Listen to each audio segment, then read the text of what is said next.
বন্দনাতে বলা হয়, নিত্যানন্দ জগৎ গুরু গৌর বাঞ্ছা কল্পতরু।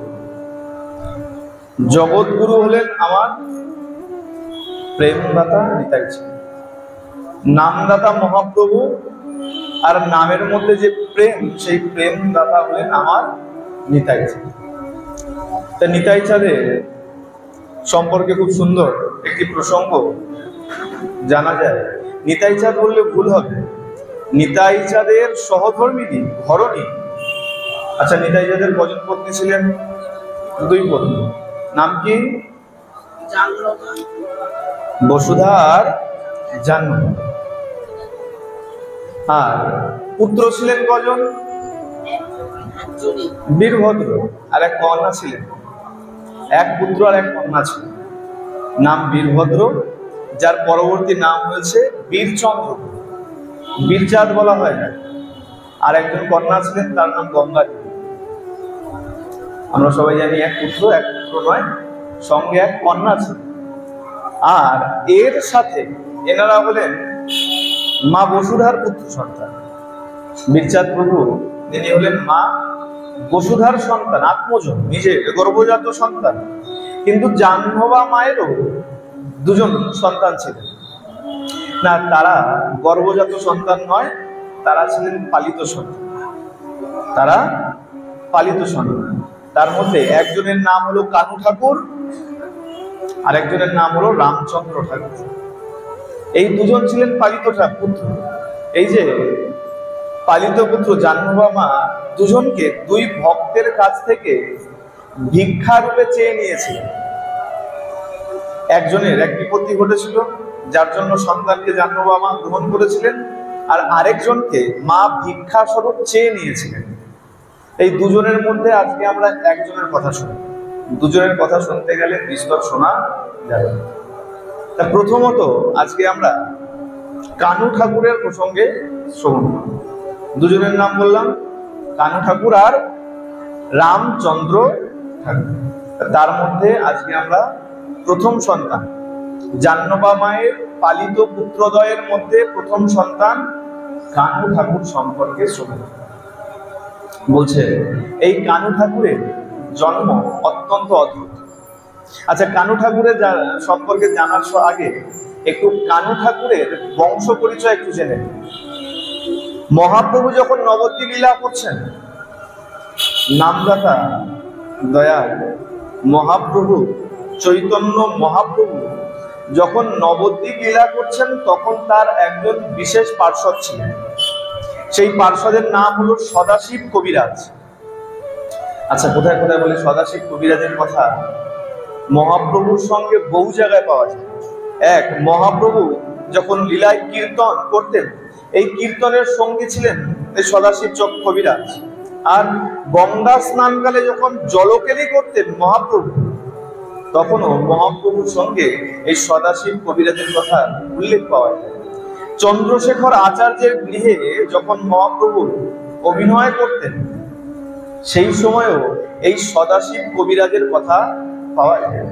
আর পানিহাটিতে, পানিহাটির নাম বললেই আমরা বুঝতে পারি কি লীলা ছিল পানিহাটিতে। দণ্ড মহোৎসব, তাই তো। দধি চিরার মেলা বলা হয়, চিরার মেলা বলা, বিভিন্ন রকম নাম হয়ে গেছে। পানিহাটির মেলা বলে, কেউ বলে দধি চিরার মেলা, কেউ বলে চিরের মেলা, কেউ বলে দণ্ড মহোৎসব মেলা। এই যে পানিহাটিতে রঘুনাথ দাস গোস্বামী এই যে দণ্ড মহোৎসব, সেইখানেও এই সদাশিব কবিরাজের কথা উল্লেখ করা হয়। এই সদাশিব কবিরাজের কথা এই চৈতন্য ভাগবত আর চৈতন্য চরিতামৃতে এনার নাম বহুবার বহু জায়গায় মহাপ্রভুর লীলার সঙ্গে জড়িত রয়েছে। তা কৃষ্ণদাস কবিরাজ গোস্বামীপাদ তিনি বলছেন, একটু মন দিয়ে শুনবেন, কারণ এই প্রসঙ্গগুলো সচরাচর শোনা হয় না। যদি মন না লাগিয়ে শোনেন তাহলে কিন্তু কিছু বোঝা। কৃষ্ণলীলা অত্যন্ত সরল, যেখান থেকে শোনো না কেন মাঝখান থেকে বসে পড়ো, বুঝতে লেগে যায়। কিন্তু মহাপ্রভুর লীলা ভীষণ। চৈতন্য চরিতামৃত যে পড়ে বুঝে নেয়, তাকে আর কোনো শাস্ত্রে কেউ 18। চৈতন্য চৈতামৃত এত গুরু তত্ত্বযুক্ত, এক একটা পয়ারে এক একটা ছন্দে তার মধ্যে গুরু তত্ত্ব লুকিয়ে আছে। সুতরাং তাকে কেবল ওই পড়ার মতন করলাম আর বুঝে গেলাম, তা কখনো সম্ভব না। সুতরাং একটু মন লাগিয়ে শুনবেন, তাহলে এই নতুন বিষয় হয়তো অনেকের জানা থাকতে পারে, আবার অনেকের জানা নাও থাকতে পারে। একটু মন লাগিয়ে শুনবেন কি বলছেন কৃষ্ণদাস কবিরাজ গোস্বামীপাদ, সুন্দর করে বলছেন, পরিচয় দিচ্ছেন এই কানু ঠাকুরের বংশ পরিচয়, সদাশিব কবিরাজের বংশ পরিচয় দিচ্ছেন। তিনি কলম দিচ্ছেন, শ্রী সদাশিব কবিরাজ বড় মহাশয়, শ্রী পুরুষোত্তম দাস তাহারও তনয়। এই সদাশিব কবিরাজ তিনি, তার বড় পুত্র, তার সন্তান হলেন পুরুষোত্তম দাস। একটু মন দিয়ে শুনবেন ছন্দগুলো, তাহলে পরে বুঝতে পারবেন পয়ার, এই পয়ারের মধ্যেই সবকিছু নিহিত রয়েছে। পরে কি বলছেন, আজন্ম নিমগ্ন নিত্যানন্দের চরণে, নিরন্তর বাল্য লীলা করে কৃষ্ণ সনে, তার পুত্র মহাশয় শ্রী কানু ঠাকুর, যার দেহে রয় কৃষ্ণ প্রেমামৃতপুর। পরিচয় দিলেন, কি পরিচয় দিলেন, এই সদাশিব কবিরাজে তনয়, তনয় মানে পুত্র, পুত্র হলেন। আচ্ছা, পুত্র কাকে কাকে বলা হয়? পুত্র কাকে বলে? ছেলেকে পুত্র কেন বলে? কেন বলে? সন্তানের সঙ্গে পুত্রের কি সম্পর্ক? আচ্ছা, শেষে বলে দেব যদি মনে থাকে, সন্তানকে পুত্র কেন বলে। আজকে কানু ঠাকুরের কথা আস্বাদন করবো, তারপরে শেষে গিয়ে বলে দেবো যে সন্তানকে পুত্র কেন বলা হয়, পুত্র এই শব্দটা কেন।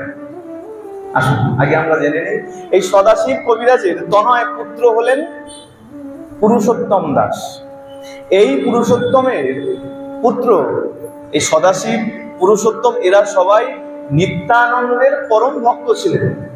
আজন্ম নিমগ্ন নিত্যানন্দের চরণে, আজন্ম, জন্ম থেকেই তারা নিত্যানন্দের ভক্ত ছিলেন, পরম ভক্ত ছিলেন। আর এই পুরুষোত্তম দাসের সন্তান হলেন এই কানু ঠাকুর। যথারীতি বংশ পরম্পরায় তিনিও নিত্যানন্দের পরম ভক্ত ছিলেন। আর এর ভিতরে খুব সুন্দর প্রসঙ্গ আছে, এই সদাশিব কবিরাজ যখন বৃন্দাবন যেতেন, তার সন্তান এই পুরুষোত্তমকে সঙ্গে করে নিয়ে যেতেন বৃন্দাবন ভ্রমণ করার জন্য। যখন যেতেন সঙ্গে করে নিয়ে যেতেন। আচ্ছা, এই পুরুষোত্তম দাস ইনি দ্বাদশ গোপালের এক শাখা। আমরা দ্বাদশ গোপাল বলি না, একটু আগে এই যে পঞ্চতত্ত্ব হলো দ্বাদশ গোপালের নাম এসছে, দ্বাদশ গোপালের প্রসঙ্গ। এই দ্বাদশ গোপালের এক শাখা হচ্ছেন এই পুরুষোত্তম দাস, অর্থাৎ সদাশিবের পুত্র। তা বৃন্দাবন যখন যেতেন সঙ্গে করে নিয়ে যেতেন। আর এই পুরুষোত্তমকে কৃষ্ণের সঙ্গে অনেক সাদৃশ্য থাকার জন্য তার পিতা সদাশিব পুরুষোত্তমের নাম রেখেছিল স্তোক কৃষ্ণ। স্তোক মানে ছোট, স্তোক শব্দের অর্থ ছোট, ছোট কৃষ্ণ। কেন বলে, গোবিন্দের সঙ্গে কৃষ্ণের সঙ্গে এর অনেক সাদৃশ্য আছে। তা সাদৃশ্য যখন আছে, তাহলে কৃষ্ণ নাম কেন রাখলেন না? প্রশ্ন হতে পারে, স্তোক কৃষ্ণ কেন কৃষ্ণ নাম রাখতে হয়? আমরা কিন্তু রাখি না, ছেলের নাম কৃষ্ণ। তো সদাশিব মহাশয়কে প্রশ্ন করুন, আপনি আপনার সন্তানের নাম কৃষ্ণ কেন রাখলেন, স্তোক কৃষ্ণ কেন রাখলেন, ছোট কৃষ্ণ কেন রাখলেন? বলে, শোনো, কৃষ্ণ হলেন সর্বধীশ্বর, রাজাধিরাজ, সব রাজার যিনি রাজা। আমার ছেলে তো রাজা নয়, সাদৃশ্য আছে, দেখতে একই রকম, তাই ছেলেকে রাজা বানাইনি, ছোট রাজা বানিয়েছে। তাই তাকে স্তোক কৃষ্ণ নাম দিয়েছে। এনাদের শ্রীপাঠ ছিল, সুখসাগর। এই সুখসাগর জায়গাটা বর্তমান নবদ্বীপের একদম সন্নিকটে ছিল। এই সুখসাগরে এই পুরুষোত্তম আস্তে আস্তে বড় হয়েছে, তার বিবাহ হয়েছে। আর এই পুরুষোত্তমের সঙ্গে নিতাই চাঁদের একটা ঘনিষ্ঠ সম্পর্ক ছিল, নিত্য আসা যাওয়া হতো, হৃদ্যতা ছিল। সোজা কথায় আত্মীয়তা বলতে পারে। দেখবেন অনেক সময় পাড়া প্রতিবেশীর সঙ্গে হৃদ্যতা এত ভালো হয়ে যায়, আত্মীয়ের থেকে তারা বড় হয়ে যায়, থাকে না?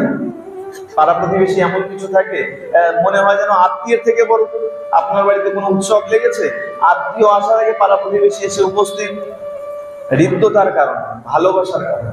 নিতাই চাঁদের তো পরম ভক্ত ছিলেন এই পুরুষোত্তম, তা নিতাই চাঁদ নিত্য আসা যাওয়া করতেন। আর এই পুরুষোত্তম দাসের সঙ্গে নিতাই চাঁদের পত্নীর, পুরুষোত্তম দাসের পত্নী আর নিতাই চাঁদের পত্নীর মধ্যে একটা মিল ছিল। মিল কি? এই দুজনেরই পত্নীর নাম ছিল জাহ্নবী। কি নাম? জাহ্নবী। পুরুষোত্তম দাস স্তব কৃষ্ণ যাকে বলা হলো, সে যখন আস্তে আস্তে বড় হয়েছে, এই স্তব কৃষ্ণ বড় হয় তার নাম পুরুষোত্তম। এই পুরুষোত্তমের বিবাহ দিয়েছে, আর যার সঙ্গে বিবাহ দিয়েছেন সেই পত্নী যে ঘরে এসে তার নাম হলো জাহ্নবী। আর নিতাই চাঁদের এক পত্নীর নাম জাহ্নবী। দুজনের মধ্যে একটা সাদৃশ্য ছিল, দুজনের নামই জাহ্নবী। আমরা এখানে বোঝার সুবিধার জন্য পুরুষোত্তমের পত্নী, তার পত্নীর নাম আমরা জাহ্নবী দেবী বলে উচ্চারণ করব, আর নিতাই চাঁদের পত্নী তার নাম আমরা জাহ্নবী মা বলে উচ্চারণ করব, বুঝতে সুবিধা হবে। না হলে দুই জাহ্নবী, খালি জাহ্নবী যদি বলা হয় কোনটা পুরুষোত্তম আর কোনটা নিতাই চাঁদের কি করে বুঝবো? বোঝার সুবিধার জন্য পুরুষোত্তম দাসের পত্নীর নাম আমরা উচ্চারণ করব জাহ্নবী দেবী বলে, আর নিতাই চাঁদের ঘরণী তার নাম আমরা বলবো জাহ্নবী মা। এই পুরুষোত্তম দাসের বাড়ির সন্নিকটে অলৌকিক ঘটনা, খুব সুন্দর। এই যে আমরা বলি না জন্মান্তর মানি না, অনেক ধর্ম আমাদের সনাতন ধর্ম ছেড়ে দিলে পরে অন্য কোনো ধর্মের জন্মান্তর বাদ মানতে চায়। জন্মান্তর বাদ মানে অন্য জন্ম। আমি মরে গেলে পরে আমি আবার যে অন্য জীবন নেব, কি পশু হই, কি পাখি হই, সৎকর্ম করলে আবার মনুষ্য হতে পারি, এই যে আবার পরবর্তী জীবন নেব, সনাতন ধর্ম ব্যতী রেখে অন্য কোনো ধর্ম মানতে চায়। যাকে সোজা কথায় আমরা বলে থাকি জাতিস্বরবাদ, বলি না? খবরের কাগজে দেখি না, কদিন পর পর দেখা যায় ওই অমুক গ্রামে এক বাচ্চার জন্ম হয়েছে, আর জন্মের পরেই বলছে অমুক গ্রামে আমার বউ থাকে, আমার ছেলে আছে, আর সত্যি সত্যি তাকে নিয়ে গিয়ে দেখা যায় সেখানে সত্যি সত্যি তার বউ ছেলে মেয়ে আছে। এটা হলো জাতিস্বর, পূর্ব জীবনের কথা মনে আছে। এই পুরুষোত্তম দাসের বাড়ির নিকটে, সুখসাগরের নিকটে হঠাৎ করে একদিন এক যোগী মহাপুরুষ, যদিও এই যোগী মহাপুরুষের নাম কোথাও পাওয়া যায় না, এক যোগী মহাপুরুষ দীর্ঘদিন সেখানে তপস্যায় বসে গেছেন, তপস্যা করছেন বহুদিন ধরে। তপস্যা করতে করতে তার উপরে একদম ওই বাল্মীকি ঋষির মতন একদম স্তূপাকারে মাটির ঢিপি হয়ে গেছে। ভেতরে কেউ যে তপস্যা করছে বাইরে থেকে বোঝা যায়, তপস্যা চলছে ভেতরে। হঠাৎ করে কোনো একদিন এই কোনো এক কুম্ভকারের মাটির প্রয়োজন পড়েছে।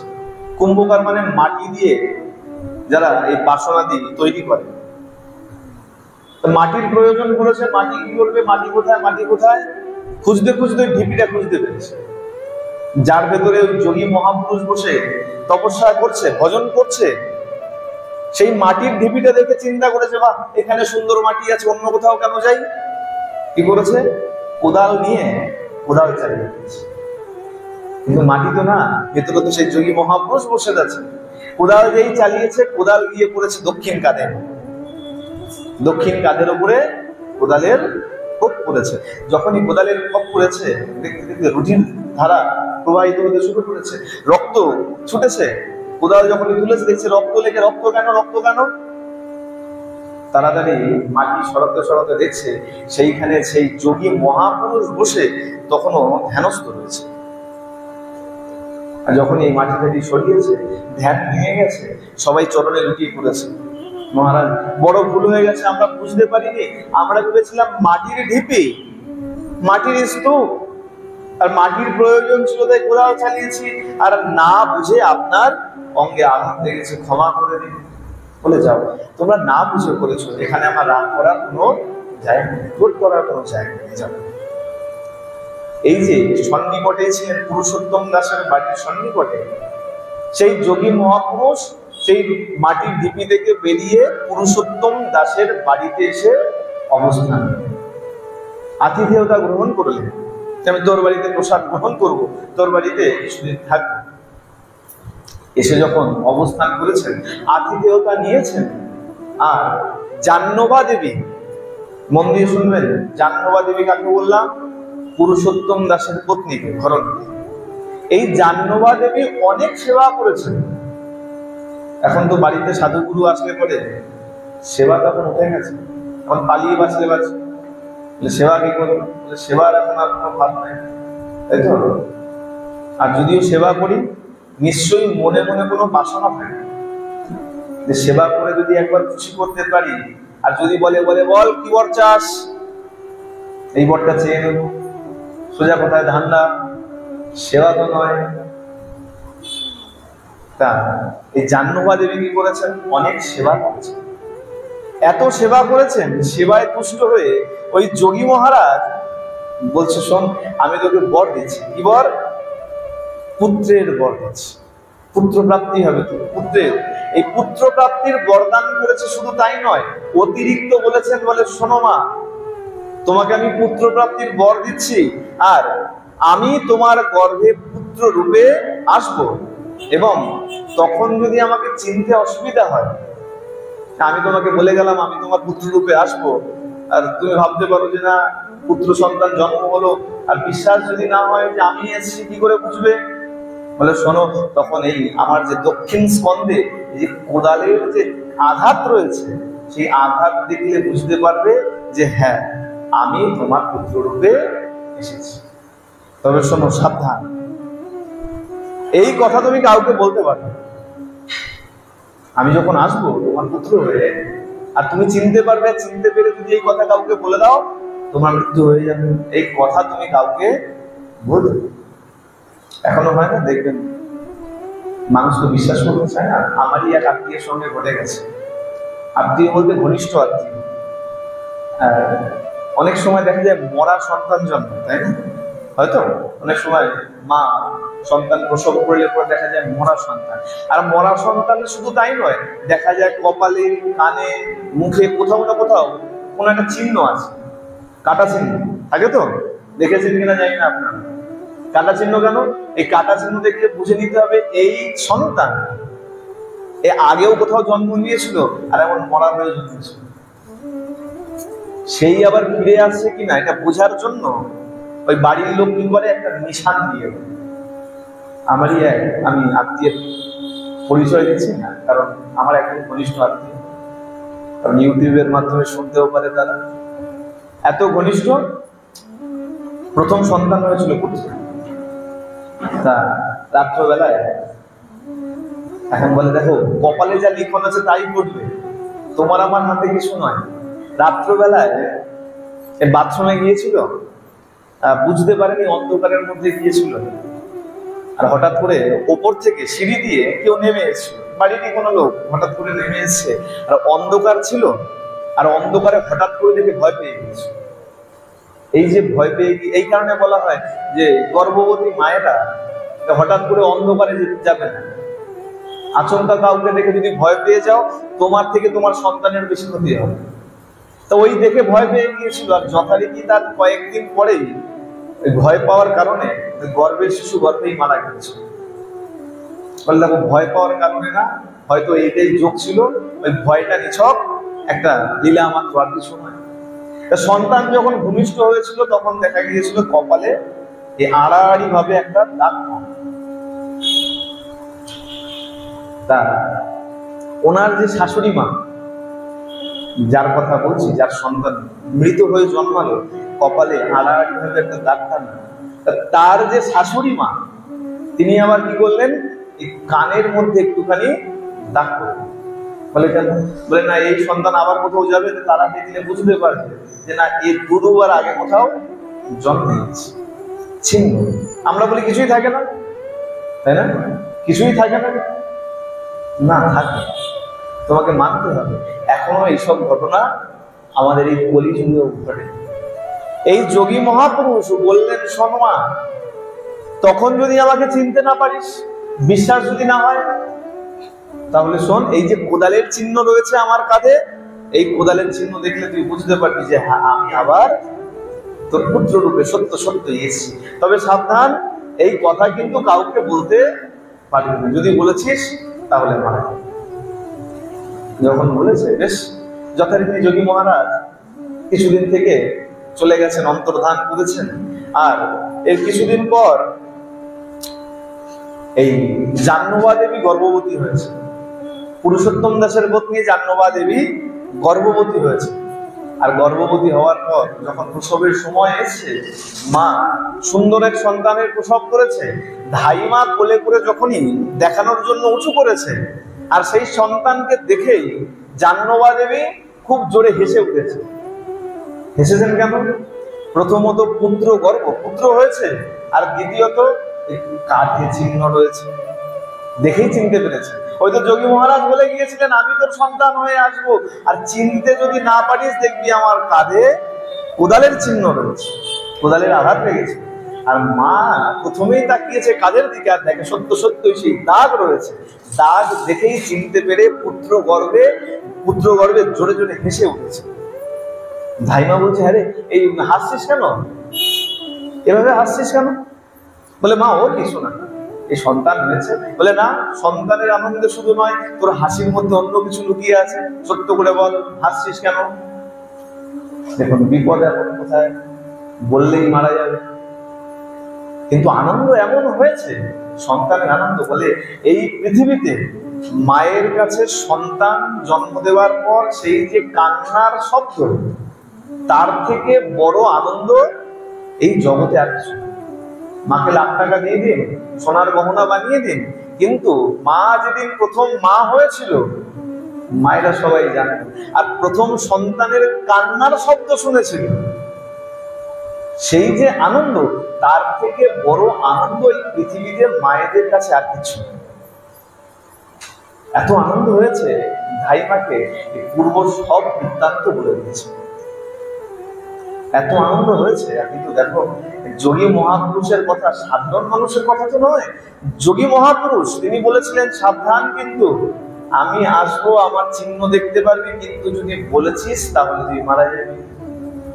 আনন্দের আবেগ ধরে রাখতে না পেরে মা যখনই ধাইমাকে সব কথা বলে দিয়েছেন, যথারীতি সেই আগের কথা অনুযায়ী সব বৃত্তান্ত বলে দেওয়ার সাথে সাথে সেই জাহ্নবা দেবী দেহত্যাগ করেছে, মারা গেছে।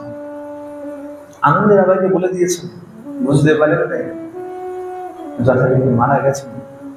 নিতাই চাঁদ এই খবর পেয়েছে। নিতাই চাঁদের শ্রীপাঠ তখন খর্দা হতে, এই যে খর্দা হতে যাচ্ছে, জানেন তো, দেখেছেন তো আপনারা, গেছেন খর্দা হতে, নিতাই চাঁদের ভিটা রয়েছে। এখানে এখনো কিন্তু মা দুর্গার পূজা হয়। এই যারা বৈষ্ণব হয়ে বলে না, এই মা দুর্গার পূজা করার প্রয়োজন নাই, গিয়ে দেখে আসবেন, নিতাই চাঁদের ভিটা আছে। আর সেখানে নিতাই চাঁদ করেছিলেন যে দুর্গা পূজা, সেই দুর্গা পূজা এখনো পালিত হয়। যদি খর্দাহ, নিতাই চাঁদ যখনই সংবাদ পেয়েছেন, হৃদ্যতা ছিল, আসা যাওয়া ছিল, ঘনিষ্ঠতা ছিল, আর পরম ভক্ত ছিল। নিতাই চাঁদ দেখতে এসেছেন যে পরম ভক্তের পত্নী দেহান্ত হয়েছে, আর ছোট্ট একটা শিশু আছে।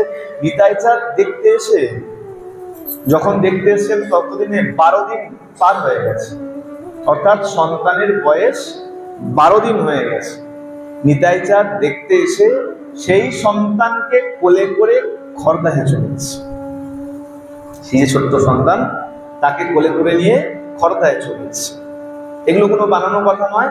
এই চৈতন্য চন্দ্রোদয়, বৃন্দাবন দাস ঠাকুরের লেখা চৈতন্য চন্দ্রোদয় গ্রন্থে এর প্রমাণ পাওয়া যায়। সেখানে বলা হচ্ছে, দ্বাদশ দিনের হইলে আমার প্রভুর লইয়া গেলা, যত্ন করি প্রভু ভাবে, পুত্র ভাবে পালন করিলা।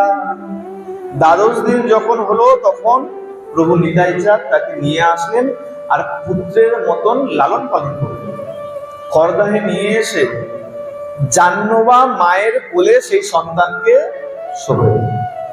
জাহ্নবা মা মানে নিতাই চাঁদের ঘরণী, পুরুষোত্তম দেবের ঘরণী তো দেহান্ত হলো, জাহ্নবা দেবীর দেহান্ত হলো। নিতাই চাঁদের ঘর নিয়ে জাহ্নবা দেবীর কোলে এসে সেই ছোট্ট সন্তানকে ছবি দিলেন। জাহ্নবা মা কি করলেন? নিজের পুত্রের মতন করে সেই সন্তানকে লালন পালন করে বড় করতে লাগলেন। এই সন্তানের নাম দিলেন শিশু কৃষ্ণ দাস।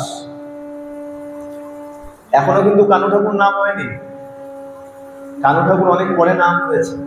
এই সন্তানের নাম দিয়েছেন শিশু কৃষ্ণ দাস। আপনারা হয়তো অনেকেই জানবেন, এই জাহ্নবা মা 3 বার ব্রজধাম গমন করেছে, 3 বার বৃন্দাবন যাত্রা করেছে। আর অন্তিমবার 3 বারের শেষবার যখন যাত্রা করেছিলেন বৃন্দাবনে জাহ্নবা মা, তখন কাম্যবন, দ্বাদশ বন আছে তো বৃন্দাবনের, এই দ্বাদশ বনের অন্যতম বন কাম্যবন। এই কাম্যবনে গিয়ে তার এই প্রকট লীলা সাঙ্গ করেছে, অর্থাৎ ইহলীলা সাঙ্গ করে তিনি স্বধাম গমন করেছেন। এই একবার প্রকট লীলা সাঙ্গ করার আগে একবার কি করেছেন, এই শিশু কৃষ্ণদাসকে সঙ্গে নিয়ে গিয়েছিলেন বৃন্দাবন। আর বৃন্দাবনে যখন নিয়ে গিয়েছেন শিশু কৃষ্ণদাস, সেও এত ভক্ত ছিল, বলে দেখো এই ভক্ত পরিবার যদি হয় না, সন্তান ও ভক্তের মতনই হয়। পরিবারে আদব কায়দা যেমন থাকে, সন্তানের মধ্যে তেমন ছাপ পড়ে। পরিবার যদি অশান্ত হয়, পিতা মাতা স্বভাব চরিত্র যদি ভালো না হয়, দেখবেন ছোট থেকে শিশু উগ্র হয়ে যায়। আর যদি পরিবার ভালো থাকে, শান্ত থাকে, পিতা মাতার স্বভাব চরিত্র যদি ভালো থাকে, দেখবেন সন্তানও ছোট থেকে তাদের মতন করে তৈরি। এটা সোজা কথায় বলে, ছাঁচ যেমন হবে মূর্তিও তেমন হবে। ছাঁচ যেমন হবে মূর্তিও তেমন হবে। যদি দেবতার ছাঁচ হয়, তার মধ্যে মাটি দিয়ে যদি মূর্তি বানাও, দেবতাই তৈরি হবে। আর যদি ছাঁচ কোনো রাক্ষসের হয়, তার মধ্যে মাটি দিয়ে যদি মূর্তি বানাও, দেবতার মতন হবে? রাক্ষসের মতো তৈরি। সুতরাং তোমার পরিবারের পরিবেশ, পিতা মাতার আদব কায়দা আচার আচরণ যেমন হবে, এটাও ছাঁচের মতো, যেমন হবে পুত্র তোমার তেমন। এই সন্তান শিশু কৃষ্ণদাস অত্যন্ত কৃষ্ণ ভক্ত ছিলেন। আর যখন বৃন্দাবন নিয়ে গিয়েছেন, এই মদন মোহনের মন্দিরে গিয়ে এই ছোট শিশু কৃষ্ণদাস নৃত্য আরম্ভ করেছেন ভাবাবেশে। দেখুন, ওই ছোট্ট শিশু ভাবাবেশে, মদন মোহনের ভাবাবেশে ভগবানের বিগ্রহ দর্শন করে সেই ভাবাবেশে নৃত্য আরম্ভ করেছেন। আর এত অপূর্ব নৃত্য, ব্রজবাসীগণ মুগ্ধ হয়ে গেছে। আচ্ছা, শুধু নৃত্য করেনি, এত সুন্দর মুরলীর বংশীধ্বনি করেছে, ব্রজবাসীগণ সেই শুনে মুগ্ধ হয়ে গেছে। আর সেই সময় সেখানে শ্রীজীব গোস্বামীপাদ উপস্থিত ছিলেন। এই ছোট্ট শিশু কৃষ্ণদাসের এমন নৃত্য, এমন মুরলীধ্বনি, এমন ভাবাবেশ দেখে তিনি তার ভবিষ্যৎ জীবন সম্পর্কে কিছু অনুমান করেছেন, যে এ সামান্য কোনো শিশু নয়, ভবিষ্যতে অনেক আশার আলো আছে, অনুমান করেছেন। আর বৃন্দাবন দাস ঠাকুরও সেই একই অনুমান চৈতন্য চন্দ্রোদয় গ্রন্থে তুলে ধরেছে। এখান থেকে নামকরণ হচ্ছে, ভালো করে শুনবেন। বৃন্দাবন দাস ঠাকুর চৈতন্য চন্দ্রোদয় গ্রন্থে লিখছেন, কিশোর বয়স যখন তখন বৃন্দাবনে মহায় অনুভব তার দেখিয়াছি নয়নে, সংকীর্তনে অদ্বিতীয় মদন গোপাল, মণিহার কণ্ঠে শোভে তোলে বনমাল, মুরলীর রবে সভার হরিলেন চির, ব্রজবাসী বলে কানাই হইল প্রতি। এত সুন্দর বনমালা গলে দিয়ে এত সুন্দর নৃত্য করেছেন, আর এত সুন্দর মুরলীর ধ্বনি করেছেন, ব্রজবাসীগণ বলছে এ যেন সাক্ষাৎ কানাই এসে গেছে। মনে হচ্ছে যেন কানাই নৃত্য করছে, আর কানাই যেন সাক্ষাৎ মুরলী বাজাচ্ছে। ব্রজবাসীগণ এমনই তাদের মনের ভাব জেগে গেছে। এই যে এত সুন্দর নৃত্য করেছে আর মুরলীর ধ্বনি করেছেন, শ্রীজীব গোস্বামী আদি ব্রজবাসীগণ দেখিয়া তাহার রূপ করিলা স্তবন, সেই হতে নাম হইল, এইবার নামকরণ হলো। এতদিন কিন্তু এক এক রকম নাম ছিল। শিশু কৃষ্ণদাস জাহ্নবা মা নাম দিয়েছিল। আর এই যে বৃন্দাবন এসে তার নৃত্য মুরলীর ধ্বনিতে মুগ্ধ হয়ে ব্রজবাসীগণ তারা নামকরণ করছে। কি নামকরণ? সেই হতে নাম হইল শ্রী কানু ঠাকুর। কানু ঠাকুর কেন হলো? যে কানাইয়ের মতো নৃত্য করছিল, যেন মনে হচ্ছে কানাই নৃত্য করছে, আর কানাই মনে হচ্ছে মুরলীর ধ্বনি করছে, তাই ব্রজবাসীগণ তার নাম দিলেন সেই হতে নাম হইল শ্রী কানু ঠাকুর। কি আর বলিব তার মহিমা প্রভুর।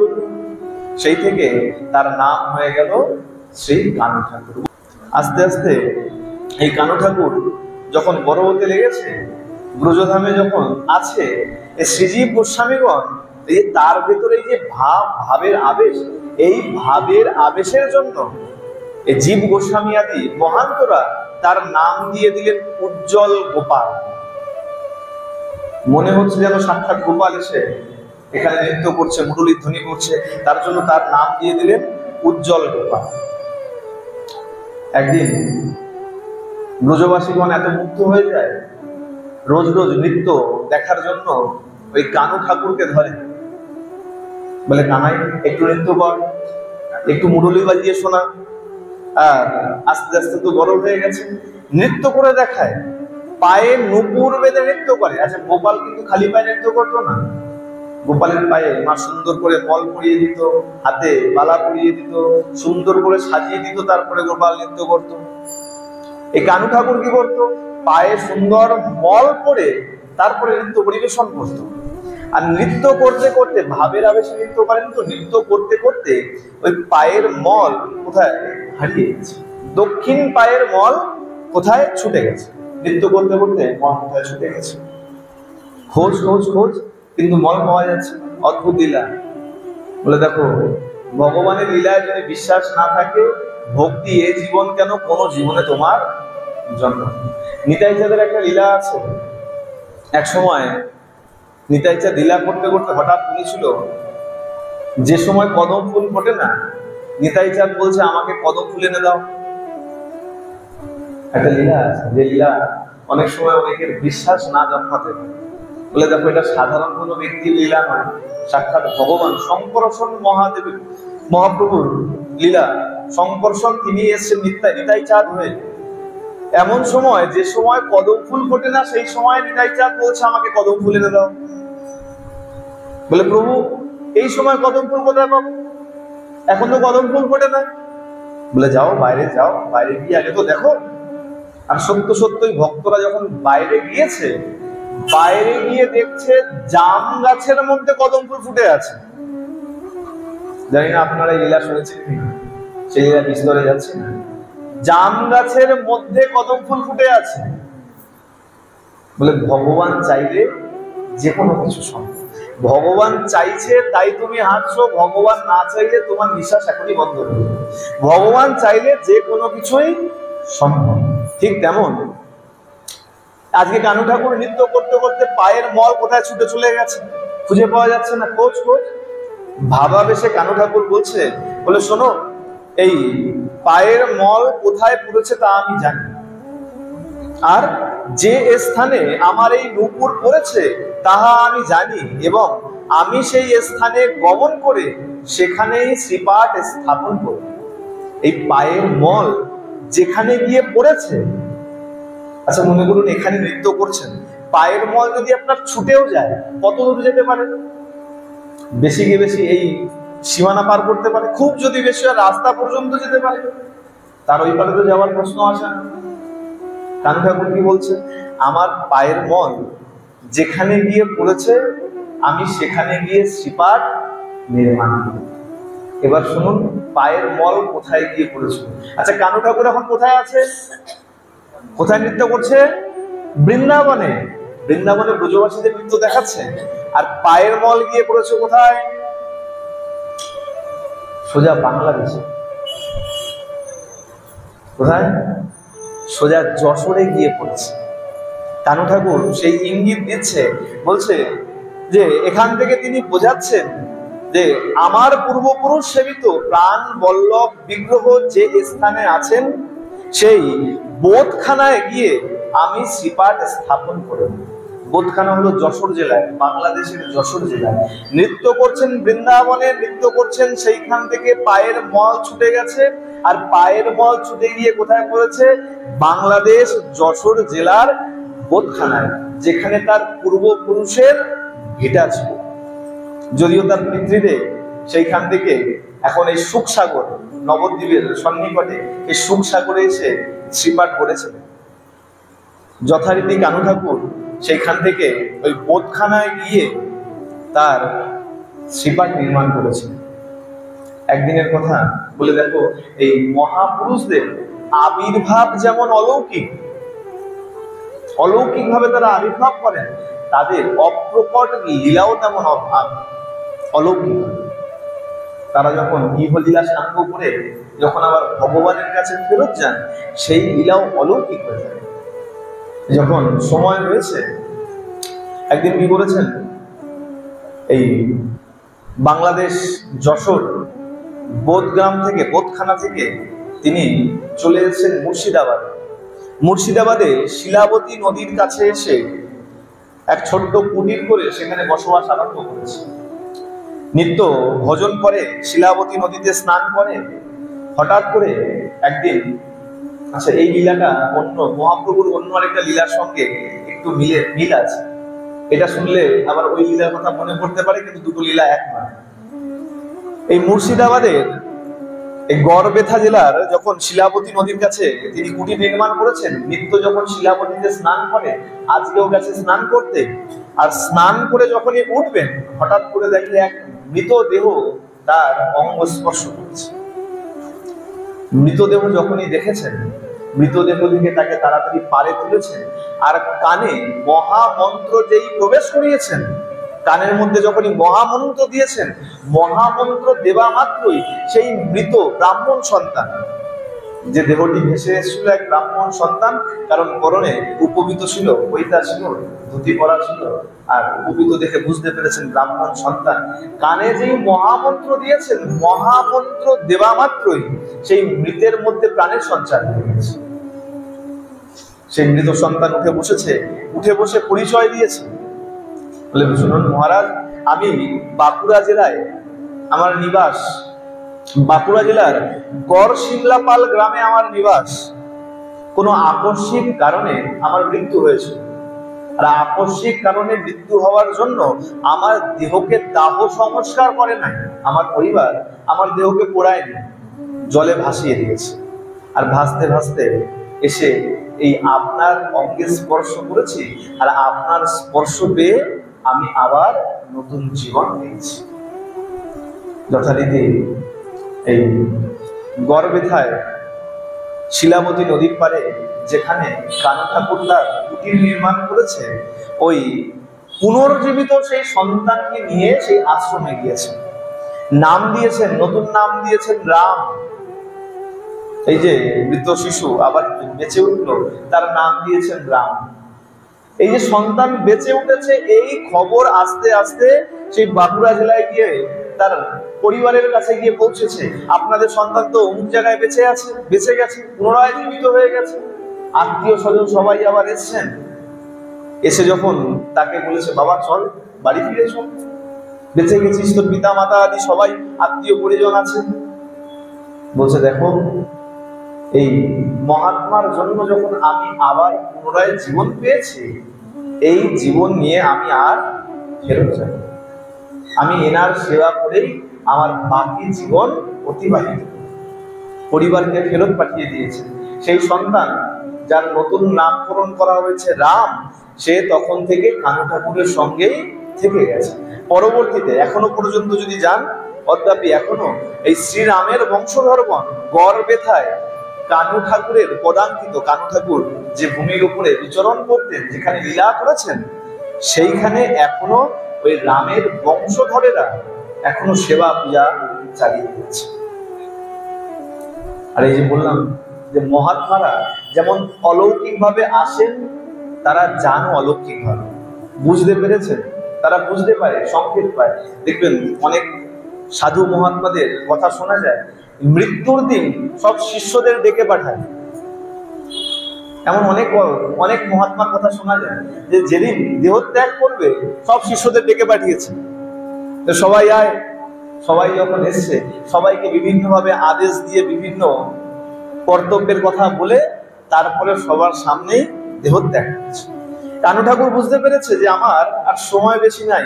তিনি কি করেছেন, এই সবাইকে নিমন্ত্রণ করেছে, বৈষ্ণব সেবা দিয়েছে, সোজা কথা সবাইকে নিমন্ত্রণ করেছে, মালসা ভোগ দিয়ে আপ্যায়িত করার জন্য সবাইকে নিমন্ত্রণ করেছেন যে আমি দেহত্যাগ করবো, অন্তত তার আগে একটু সাধু সেবা বৈষ্ণব সেবা করে যাই। নিমন্ত্রণ যখন করেছে, আচ্ছা নিমন্ত্রণের মধ্যেও বিভিন্ন রকমের ভক্ত আসে, আসো তো। হ্যাঁ, কেউ বলে দেখবেন এখন আগে একরকমের প্রসাদ হতো, এখন তো আবার প্রসাদ বলি না আমরা, এখন বলি ফ্রাইড রাইস হয়েছে, আলুর দম হয়েছে, এখন খিচুড়ি চলে না, সাদা অন্ন ডাল চলে না। যদি সাদা অন্ন ডাল চলেছে বলবে এই গরিব মানুষ কি খাওয়াচ্ছে, তাই তো। খিচুড়ি তো উঠেই গেছে, খুব উচিত, কারণ কোথাও দেখা যায় খিচুড়ি হচ্ছে, বারোয়ারি পূজা হলে পরে দেখা যায় খিচুড়ি, আর না হলে বাড়িতে যদি কোনো উৎসব হচ্ছে খিচুড়ির কোনো প্রসঙ্গ আছে, কি ফ্রাইড রাইস, তাই তো। পোলাও করো, পোলাও কি বলে, ফ্রাইড রাইস বলে না, বলে না বৈষ্ণব সেবা তো, আর ফ্রাইড রাইস বলো না, পোলাও বলো। পোলাও বলতে নাই, পোলাও কাকে বলে, ফল মিশ্রিত অন্ন না, পুষ্পান্নকে পোলাও বলা হয় না, ভুল জানেন। ফল মিশ্রিত অন্ন তাকে বলা হয় পলান্ন, আর এই পলান্ন থেকে আস্তে আস্তে পোলাও হয়েছে। ফল মানে কি, ফল মানে মাংস, ফল মানে কি, ফল মানে মাংস, মাংসের সঙ্গে যে ভাত মিশে আছে, ফল মিশ্রিত অন্ন, ফল মিশ্রিত, ফলের সঙ্গে মাংসের সঙ্গে মেশানো আছে, তাকে বলা হয় পলান্ন। ফল যোগ অন্ন, পলান্ন। এই পলান্ন শব্দ আস্তে আস্তে সেটাই হয়ে গেছে পোলাও। তাহলে ফল মিশ্রিত অন্ন ভগবানকে ভোগ দেন, তাহলে পোলাও আলাদা। এ কারণে আমরা কেউ পোলাও বলি না, আমরা বলি পুষ্পান্ন। কি বলতে হয়, ভগবানের যখন নিবেদিত হবে সেটা হয়ে যাবে পুষ্পান্ন, কারণ ওর ভিতরে ফল নাই, এটাকে পোলাও বলা যায়, পুষ্পান্ন বলতে। খিচুড়ির তো প্রসঙ্গই নাই। অনেকে আসলে বলবে এখন তো আবার ভাগ ভাগ হয়েছে, সাদা অন্ন রাখা হয় আলাদা করে, ওই পুষ্পান্ন রাখা হয়। বলে না, এই আমি পুষ্পান্ন পেতে পারি না, আমাকে সাদা অন্ন, আমি সাদা অন্ন পাবো না, আমাকে পুষ্পান্ন দাও, থাকে তো। এই কানু ঠাকুর যে বৈষ্ণব সেবা দিয়েছেন, এইখানেও কিছু ভক্ত এসছে, তারা হঠাৎ করে বলে বসেছে যে আমরা একটু ওই আম কাঁঠাল প্রসাদ পাবো। কিন্তু অদ্ভুত ব্যাপার, সেই সময় আম কাঁঠালের নয়, এখন তো নয়, অনেক উন্নত হয়ে গেছে বিজ্ঞান, এখন যখন চান আম পাবেন, চলে যান শিয়ালদা কোলে মার্কেট, সারা বছর আম পাবেন। কি পাকা আম কি কাঁচা আম পাওয়া যায়, তো পাওয়া যায় না কোলে মার্কেটে, যা চাইবেন তাই পাবেন। বলেন বাঘের দুধ চাইলেও পেয়ে যাবেন, শিয়ালদা কোলে মার্কেটে চলে যান। এখনো সময় নয়, সেই সময় অসময়, আম নাই কাঁঠাল নাই গাছে, আম কাঁঠালের সময় নয়। কিন্তু দেখুন ভক্তের ক্ষমতাও কম নয়। এই কানু ঠাকুর কি করেছে, গুরুদেবের চরণে প্রণাম নিবেদন করেছে, স্মরণ করেছে গুরুদেবকে। গুরুদেবকে জাহ্নবা মা, জাহ্নবা মা তার নামকরণ করেছিলেন আর তার কানে মন্ত্রও দিয়েছিলেন। আচ্ছা বীরচাঁদ প্রভু, বীরচাঁদ প্রভু গুরুদেবকে, তিনিও আমাদের জাহ্নবা মা, নিজের মা নয়, এই যে দ্বিতীয়, সোজা কথা আমরা এখন সৎমা বলি, সৎমা সেই সময় সৎমার বিষয় নয়। জাহ্নবা মা তাকে দীক্ষিত মন্ত্রে, দীক্ষা মন্ত্রে দীক্ষিত করেছে। এই কানু ঠাকুর ওই জাহ্নবা মাকে স্মরণ করে, গুরুদেবকে স্মরণ করে, নিজের ওই নতুন ভক্ত রামকে সঙ্গে নিয়ে চলেছেন আজকে আম কাঁঠাল খুঁজতে। রাম বলছে বহু আম কাঁঠাল, এখন কি আমের সময় নাকি? বলে আরে চল না, দেখাই যাক না, চেষ্টা করতে তো ক্ষতি নাই, চল দেখি। শিলাবতী নদীর পারে একটা জঙ্গল ছিল, বন ছিল। সেই বনে গিয়ে যখন উপস্থিত হয়েছে, হঠাৎ করে বান এসে গেছে শিলাবতী নদীতে, আর এত ভয়ঙ্কর বান এসে গেছে, ওই বানের চোটে নদীর স্রোত আর গতিপথ দুই পাল্টে গেছে। বন্যা হয় না, দেখবেন বন্যার সময় গঙ্গা হয়তো সোজা যাচ্ছিল, গঙ্গা বেঁকে চলে গেছে, হয়তো নদীর পার ভাঙতে ভাঙতে নদী সোজা যাচ্ছিল, এখন দেখা যায় উত্তর দিকে চলে গেছে। এমন বান এসে শিলাবতী নদী তার গতিপথ পরিবর্তন করে দিয়েছে। নদীর এই পারে যে বাগান ছিল, যেই বাগানে গিয়েছে ওই কানু ঠাকুর রামকে সঙ্গে নিয়ে আম কাঁঠাল খোঁজ করতে, নদীর গতিপথ এমন পরিবর্তন হয়েছে, বাগান ওই পারে চলে গেছে। এই পারে ছিল, বাগান ওই পারে চলে গেছে। এখন কি করবে? খরস্রোতা নদী। বলে দেখো, ভক্তের ক্ষমতাও কম নয়। আগে এক সময় এক বিষয় শুনিয়েছিলাম, এক ভক্তের কথা। ওই গোবিন্দ পার করো বলতে বলতে হেঁটে হেঁটে যমুনা পার করে গিয়েছিল, জানি না মনে আছে। আজকে কানু ঠাকুর কি করেছে? গায়ের উত্তরীয়টাকে ওই নদীর উপরে পেতে দিয়েছে।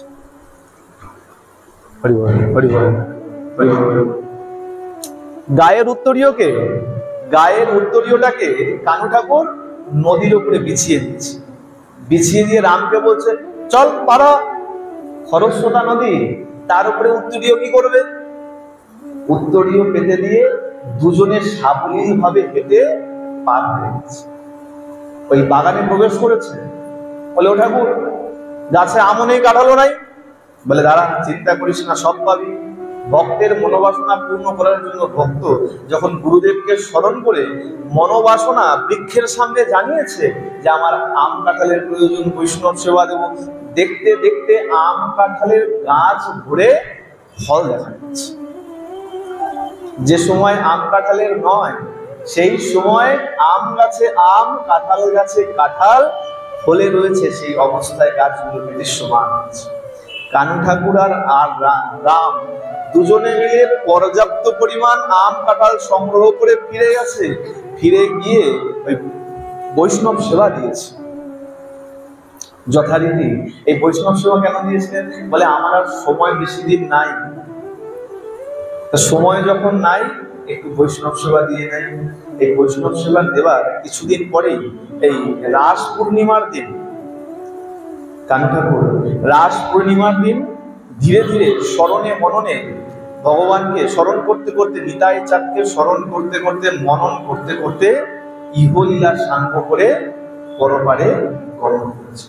বলিয়ে ভক্ত কানু ঠাকুর কি, নিতাই চাঁদ ভগবান কি, জাহ্নবা মাতা কি। এইভাবে দেখতে দেখতে বৈষ্ণব জগতের উজ্জ্বল জ্যোতিষ্ক। আচ্ছা, উজ্জ্বল জ্যোতিষ্ক কেন বলা হচ্ছে? বলে, লীলা তো লীলা ছেড়ে দাও, যাকে আমার নিতাই চাঁদ কোলে করে নিয়ে এসেছে তার সৌভাগ্যটা একবার চিন্তা করো। প্রেমদাতা দয়াল নিতাই চাঁদ যাকে 12 দিন বয়সে কোলে করে নিয়ে এসেছেন, আর যাকে লালন পালন করেছেন জাহ্নবা মাতা, সে যে বৈষ্ণব জগতের উজ্জ্বল জ্যোতিষ্ক, এ আর আলাদা করে বলার প্রয়োজন নয়। সেই কানু ঠাকুর এই জাহ্নবা মায়ের প্রথম পালিত সন্তান, আর দ্বিতীয় পালিত সন্তান রামচন্দ্র ঠাকুর। যদিও আজকে আর সেই প্রসঙ্গ শুনবো না, আজকে এই জাহ্নবা মায়ের প্রথম পালিত সন্তান কানু ঠাকুরের এই কথা শ্রবণ করে এখানে এই ভাগবতীয় কথা বিশ্রাম নিচ্ছি। যথারীতি পরের দিন আমরা এই রামচন্দ্র ঠাকুরের কথা শ্রবণ করব। যদিও ভাগবত কথা অনেক শোনা, কৃষ্ণলীলা অনেক শোনা হয়, যে লীলা শোনা যায় কম বেশি সবারই জানা থাকে, কিন্তু মহাপ্রভুর কথা আমাদের খুব কম শোনা, চৈতন্য চৈতামৃত খুব কম শোনা হয়, আর তার মধ্যে নিতাই চাঁদের কথা আরো কম শোনা। তাই ভাবলাম যে এটা হয়তো অনেকে, আচ্ছা কার কার জানা ছিল কানু ঠাকুরের কথা? কারো জানা ছিল? হ্যাঁ, আচ্ছা, তাহলে নতুন বিষয় জানা গেল। আর পরের দিন আমরা দ্বিতীয় পালিত পুত্র রামচন্দ্র ঠাকুরের কথা শ্রবণ।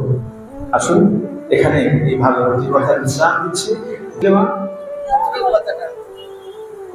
ও পুত্র কেন বলা হয় বলবো? কারো জানা নাই? বলবো সত্যি সত্যি? সবাই মিলে প্রেম সে বলো। এইটুখানি ধরি করলে আর বলার দরকার নেই, বাবা বাজাতে শুরু করো, কীর্তন শুরু। সবাই মিলে একসঙ্গে প্রেম সে বলো। 24 নরক আছে জানেন তো? এক নরকের নাম হলো পুং। কি নাম? পয়সু অনুসার। এই পুং নামক নরক থেকে যে ত্রাণ করে, পুং নামক নরক থেকে যে ত্রাণ করে তাকে বলা হয় পুত্র।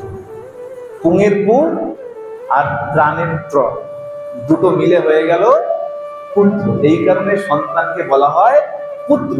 যে পুত্র আমরা বলি না ছেলে হতে হবে বংশে, এখনো দেখা যায় মেয়ে হলে পরে বৌমাকে ঘর থেকে বের করে দেয়, কত অত্যাচার করে। পুত্র চাই, পুত্র চাই। কেন পুত্র চাই? বলে পুত্র আমার মুখাগ্নি করবে, পিণ্ডদান করবে, তাহলে কি হবে? বলে পুং নামক নরকে আমাকে যেতে হবে না, উদ্ধার হয়ে যাবে। এ কারণে সন্তানের আরেকটা নাম হলো পুত্র। আমরা শব্দ বলি কিন্তু তার আবিধানিক অর্থ অনেক সময় জানি। বোঝা গেছে? প্রেম সে বলো শ্রী গুরু প্রেমানন্দে নিতাই গৌর সীতানাথ হরি হরি বল। শ্রী শ্রী সাধু গুরু বৈষ্ণব প্রেমানন্দে হরি হরি বল। শ্রী শ্রী রাধা গোবিন্দ প্রেমানন্দে হরি হরি বল। কীর্তন করে আর তারপরে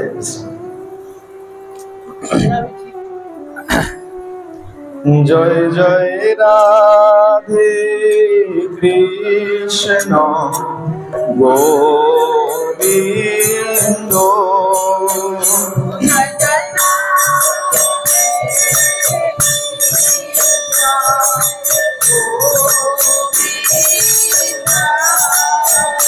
রাধে গোবিন্দ, রাধে গোবিন্দ,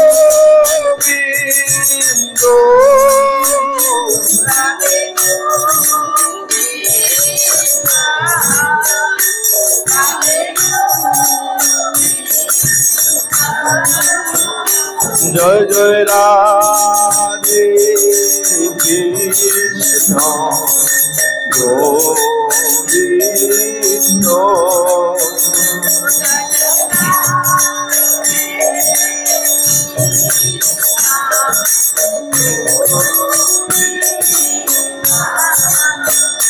জয় জয় শ্যাম সুন্দর মদন মোহন বৃন্দাবন চন্দ্র।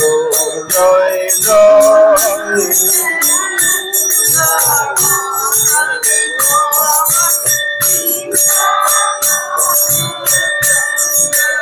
জয় জয় রাধারমণ রাস বিহারী শ্রী গোকুলানন্দ।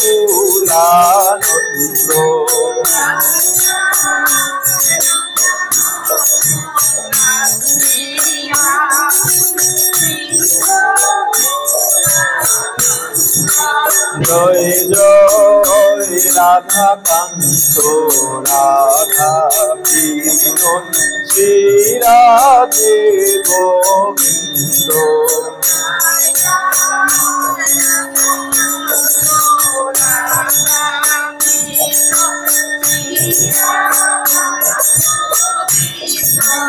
জয় জয় রাসেশ্বরী বিনোদিনী রায় ভানুকুল চন্দ্র।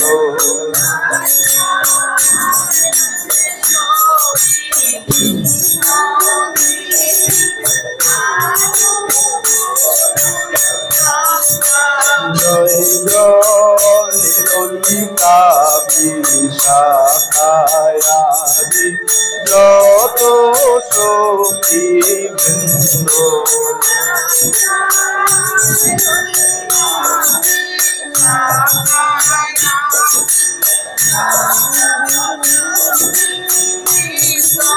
জয় জয় রূপ মঞ্জরি রতি মঞ্জরি অনঙ্গ।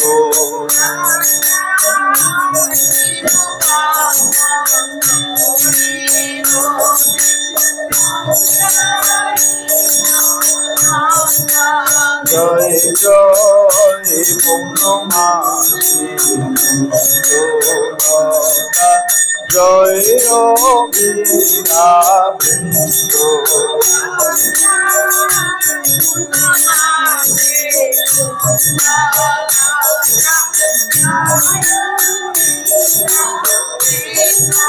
তোমরা সবে মিলে করো কৃপা, আমি অতি মন্দ।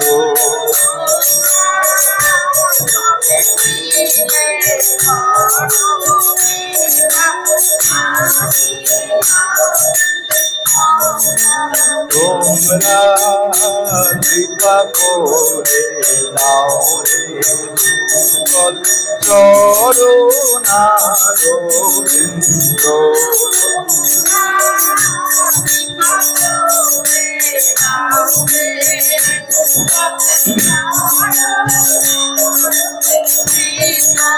যেন ভরে গাইতে পারি জয় রাধে গোবিন্দ।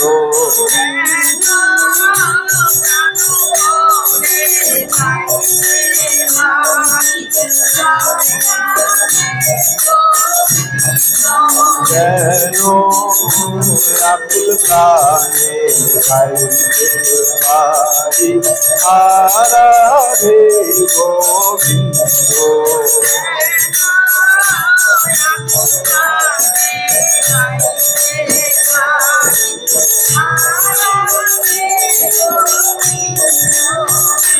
রাধে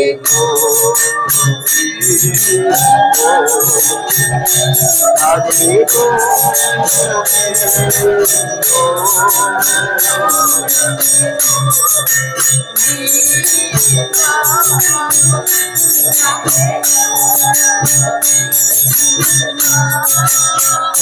জয় জয় রাধে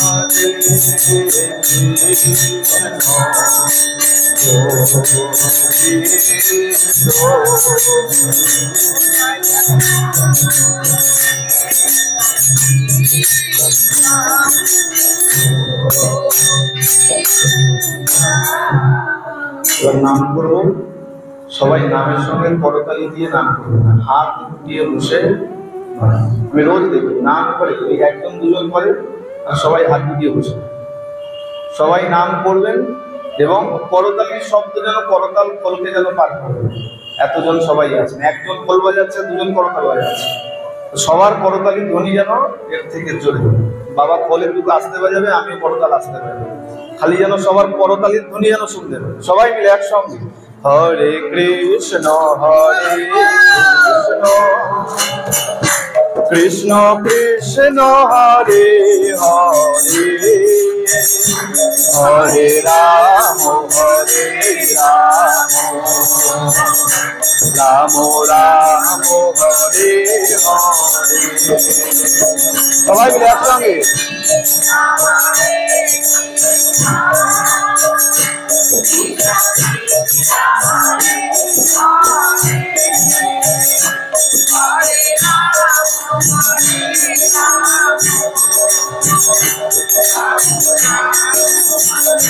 সবাই মিলে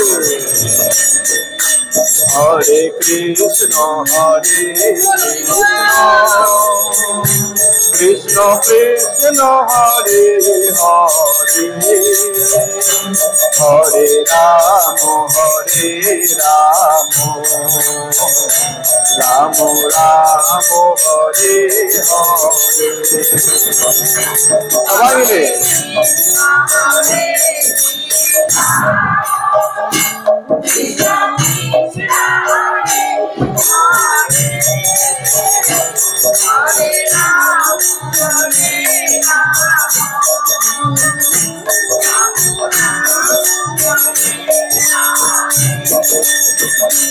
হরে কৃষ্ণ কৃষ্ণ কৃষ্ণ হরে হরে হরে রাম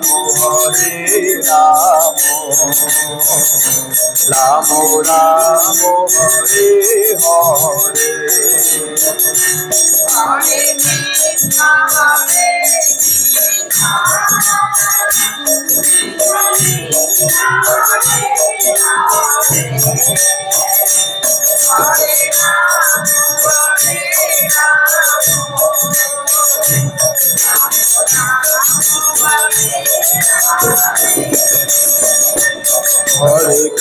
কৃষ্ণ হরে কৃষ্ণ কৃষ্ণ কৃষ্ণ হরে হরে হরে রাম রাম রাম হরে হরে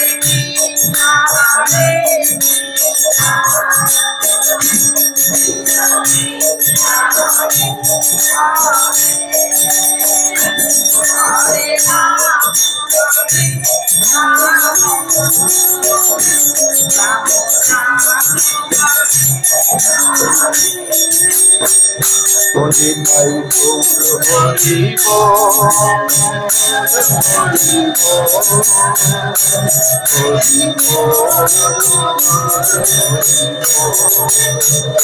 নিতাই গৌর হরিব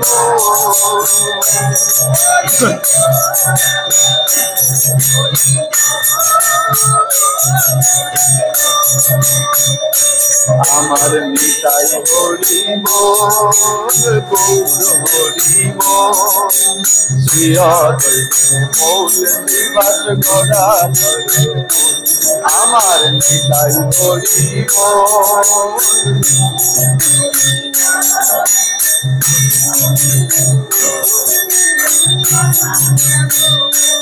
হরিব হরিব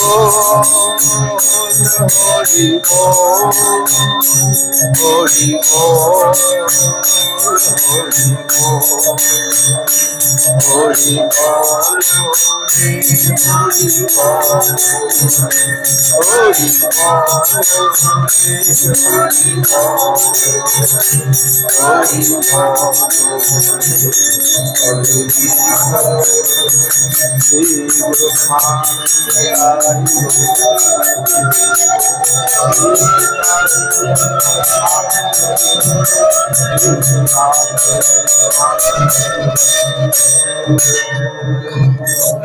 बोलिए भक्त वत्सल भगवान की भागवत भगवान की राधा माधव की जगन्नाथ बलदेव सुभद्रा महारानी की सुदर्शन चक्र की माया की शिव शंकर महेश्वर की चारों धाम की चारों संप्रदाय की कानु ठाकुर भगवान की अनंत कोटि साधुगुरु वैष्णव की हरिनाम संकीर्तन की ढोल करताल की आपन आपन गुरु महाराज की आपन आपन पिता माता की पिताई गौर शिखानाथ प्रेमानंद